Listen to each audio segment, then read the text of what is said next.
Thank you, Travis. Good evening, viewers, and welcome to tonight's regional news. We begin with news from the CARICOM. CARICOM has called for an immediate and complete withdrawal of military forces from the Eastern European country.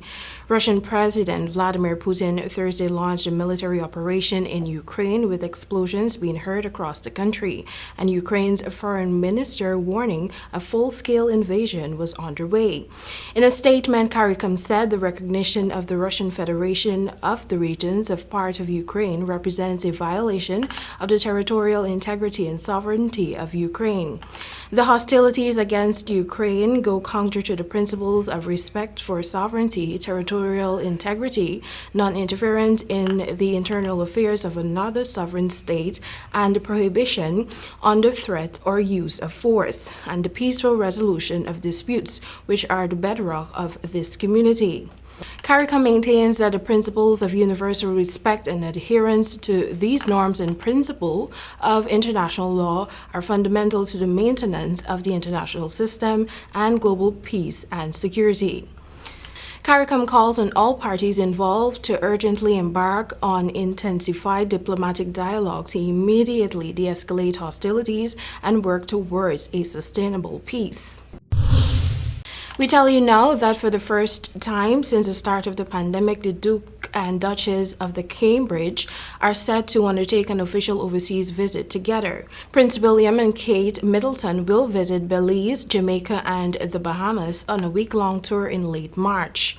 This will be their first official visit to the Caribbean.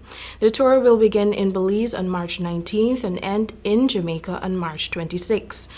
The Cambridges will visit historic main sites and celebrate the rich culture of the Garifuna Committee, as well as exploring the country's biodiversity. In Jamaica, they will meet the Jamaican Defense Force and celebrate Jamaican musicians. And in the Bahamas, they will travel across numerous islands and experience a famous Junanko parade, a street parade celebrating Bahamian culture.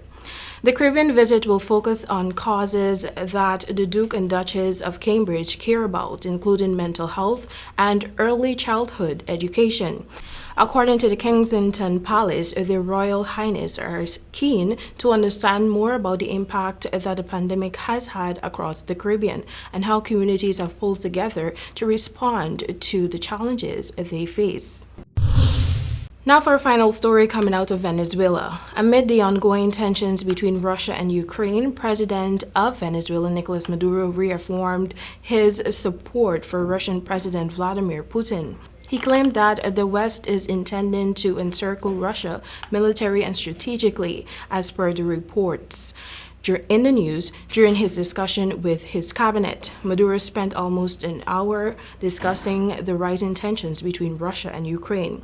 Maduro further stated that President Putin condemned the United Nations Security Council that the West seek to surround Russia, pointing all NATO armaments to it in order to attack and destroy it when the conditions are right. He asked, what does the world expect of President Putin if he sits on his hands and does nothing to protect his people? He further stated that Venezuela declared its complete backing for Russian President Vladimir Putin.